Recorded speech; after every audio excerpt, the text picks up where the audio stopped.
जय श्री कृष्ण। श्री कृष्ण ने जैसे ही इस अध्याय का आरंभ हुआ था तो उन्होंने इस तथ्य का वर्णन किया था कि कर्म के 3 घटक हैं, अर्थात कर्म के 3 कारण हैं: ज्ञान, कर्म और कर्ता। और ज्ञान, कर्म और कर्ता ये तीनों ही प्रकृति के तीनों गुणों से संबंध रखते हैं। उन्होंने ज्ञान के बारे में बताया कि ज्ञान 3 तरह का होता है और 3 तरह के ज्ञान पर प्रकृति के तीनों गुण सत्व, रजस और तमस अपना प्रभाव डालते हैं। उसी प्रकार कर्म भी सत्वगुणी, रजोगुणी और तमोगुणी होता है। और तीसरा उन्होंने घटक बताया कर्ता। जैसे हमारा ज्ञान सत्वगुण, रजोगुण और तमोगुण प्रधान होता है, हमारे कर्म भी ठीक उसी ज्ञान के आधार पर अच्छे, बुरे और निकृष्ट होते हैं। जब हमारा ज्ञान अच्छा, सामान्य और निकृष्ट होता है, ठीक उसी तरह जो ज्ञान और जो कर्म को करने वाला होता है वो कहलाता है कर्ता। जब ज्ञान, कर्म और कर्ता पर तीनों गुण अपना प्रभाव डालते हैं तो स्वाभाविक है कि कर्ता भी उसी प्रकार का हो जाता है। अर्थात कर्ता पर भी को भी हम 3 भागों में बांटते हैं: बहुत उत्तम, मध्यम और निकृष्ट।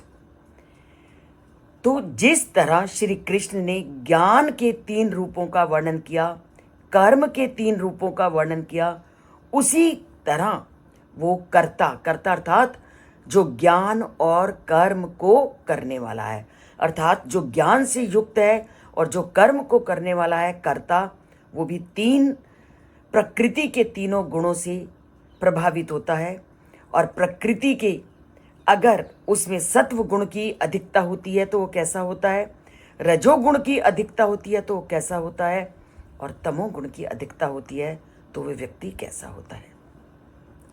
जैसे श्री कृष्ण ने 3 ज्ञान के बारे में वर्णन किया, उसके बाद इस अध्याय में 3 कर्मों के बारे में वर्णन किया। अब कर्म का जो तीसरा क्षेत्र है कर्ता, अब वो कर्ता कितने प्रकार का होता है, कर्ता में कौन कौन सी विशेषताएं होती हैं, उसका वर्णन करते हुए आज वो सत्व गुण युक्त कर्ता का वर्णन करते हुए कहते हैं: मुक्त संगो अन अहमवादी धृत्य उत्साह समन्वितः सिद्ध्यो असिद्ध्यो निर्विकारः कर्ता सात्विक उच्यते। अब जैसे ज्ञान 3 तरह का था, जैसे कर्म 3 तरह के थे, कर्ता भी 3 तरह का है। और सबसे उत्तम श्रेणी का कर्ता कौन सा माना जाएगा? जिसमें अहंकार ना हो, जो मोह से मुक्त हो, जिसमें उत्साह और दृढ़ निश्चय से युक्त हो, ऐसा कर्ता सत्वगुणी कहा जाता है। तो सत्वगुणी कर्ता कौन है? जो अहंकार से कोसों दूर हो। सत्वगुणी कर्ता कौन है? जो कभी भी मोहित नहीं होता और जिसमें कभी उत्साह की कमी नहीं होती, और सबसे बड़ी बात है जो अपने निश्चय को लेकर दृढ़ होता है। अर्थात जिसने ठान लिया कि मैंने ये करना है, वो करेगा, तो वो सात्विक गुण वाला कर्ता माना जाएगा। तो कर्ता जो सत्व गुण से युक्त है उसमें अहंकार नहीं होता, वो मोह से युक्त नहीं होता, उसमें उत्साह होता है और उसमें दृढ़ निश्चय होता है। तो ये है वो कर्ता जिसमें सत्व गुण की प्रधानता होती है। अर्थात जो सत्व गुण का व्यक्ति होगा वह अहंकार से कोसों दूर होगा। हमेशा कहते हैं ना, अधजल गगरी झलकत जाए। कौन सा व्यक्ति अहंकार से युक्त होता है? जिसमें ज्ञान कम होता है। जिसमें ज्ञान कम होगा वही तुम्हें अहंकार से युक्त होगा। आप कहते हो ना अपने दैनिक जीवन में ईगो से भरा होता है। जब व्यक्ति में ज्ञान आ जाएगा तो ईगो से अपने आप दूर हो जाएगा। ईगो हमेशा, अहंकार हमेशा उसी को होता है जिसको कम ज्ञान होता है, क्योंकि ज्ञान आते तो व्यक्ति अहंकार से अपने आप को से दूर हो जाता है। और जैसे ही उसमें ज्ञान आ जाता है तो वह सांसारिक पदार्थों के प्रति उसकी आसक्ति अपने आप दूर हो जाती है और वह कभी भी सांसारिक पदार्थों से चिपका नहीं रहता। वह हमेशा उनसे दूर हटने का प्रयास करता है, क्योंकि उसने ज्ञान प्राप्त कर लिया है। उसको अच्छे और बुरे का भेद पता चल गया है।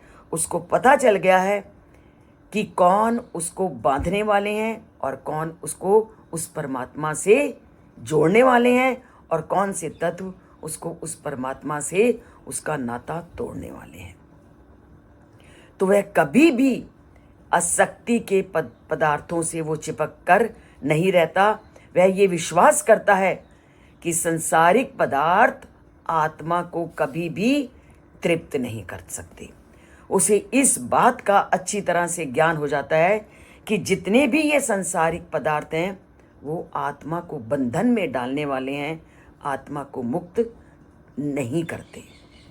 इसलिए वे महान उद्देश्यों के लिए कार्य करते हैं। उनका उद्देश्य बहुत ऊंचा होता है और उनकी जो मनोभावनाएं होती हैं, मन की भावनाएं होती हैं, बहुत शुद्ध होती हैं और वह अपने प्रयत्नों में उत्साह और दृढ़ निश्चय से युक्त होते हैं। वे अपनी मानसिक मनोवृत्ति के कारण कार्य करते हैं और कभी भी अपनी ऊर्जा को, अपनी शक्ति को वो कम नहीं होने देते और वह अपनी ऊर्जा को और अपनी शक्ति को महत्वपूर्ण कार्यों में लगाते हैं।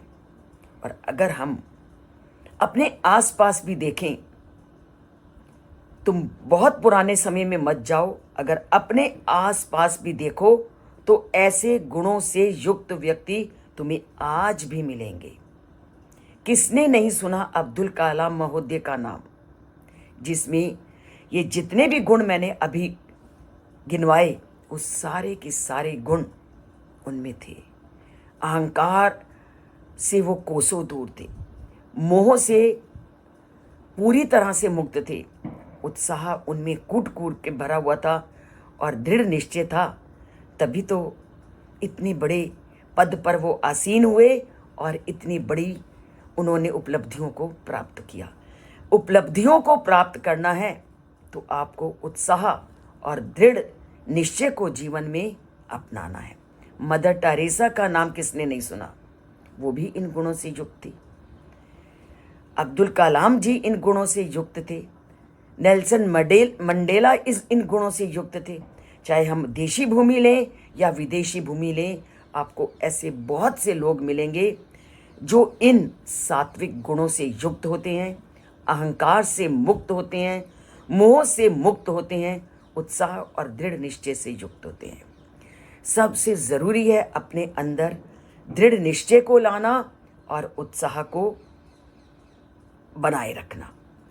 अगर व्यक्ति ने जीवन में दृढ़ निश्चय को अपनाया है और उत्साह को बनाए रखा है तो सफलता उसको मिलेगी, इसमें कोई संदेह नहीं।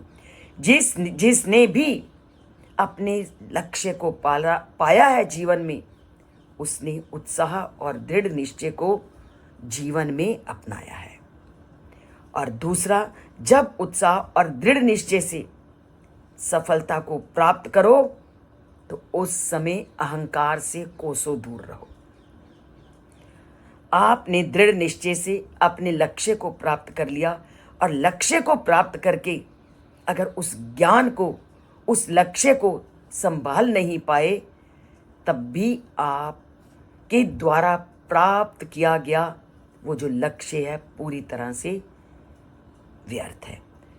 तो जो सत्व गुणी व्यक्ति होता है वो लक्ष्य को भी प्राप्त करता है, दृढ़ निश्चय को प्राप्त करता है, पर अहंकार रूपी शत्रु को अपने पास नहीं फटकने देता, क्योंकि अहंकार वो बुराई है जो व्यक्ति दृढ़ निश्चय और उत्साह से लक्ष्य को जब प्राप्त कर लेता है तो उसको पुनः गर्त की ओर धकेल देता है। तो लक्ष्य को प्राप्त करके भी हमें उस लक्ष्य को बनाए रखने के लिए, उस विजय को बनाए रखने के लिए अहंकार को अपने अंदर फटकने नहीं देना। अहंकार आया नहीं तो आपका जो ये सात्विक प्रवृत्ति है उसको तामसिक प्रवृत्ति और राजसिक प्रवृत्ति में परिवर्तित होने में कोई देर नहीं लगती। कितने भी ज्ञान को प्राप्त कर लो, परंतु ज्ञान को प्राप्त करते ही जैसे ही आपने अहंकार को अपने अंदर स्थान दिया तो आप ये सोच लो कि आप सात्विक प्रवृत्ति से राजसिक और तामसिक की ओर जा रहे हो और आप अपने जीवन के लक्ष्य को समाप्त कर रहे हो। तो सात्विक प्रवृत्ति क्या कहती है? उत्साह रखो, दृढ़ निश्चय रखो, पर मोह को त्याग दो और अहंकार को त्याग दो, तभी आप सात्विक प्रवृत्ति वाले मानव कहलाओगे।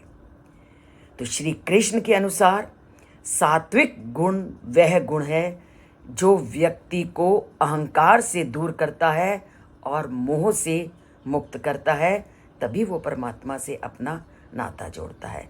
तो परमात्मा से नाता जोड़िए, अहंकार को अपने अंदर स्थान मत दीजिए, मोह से मुक्त हो जाइए और दृढ़ निश्चय को अपना लीजिए और उत्साह को अंगीकार कीजिए।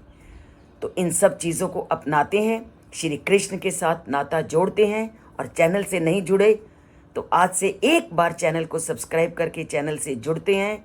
जय श्री कृष्ण लिखकर या अंगूठा दबा करके उस परमात्मा के प्रति अपने भावों को व्यक्त करते हैं। जय श्री कृष्ण।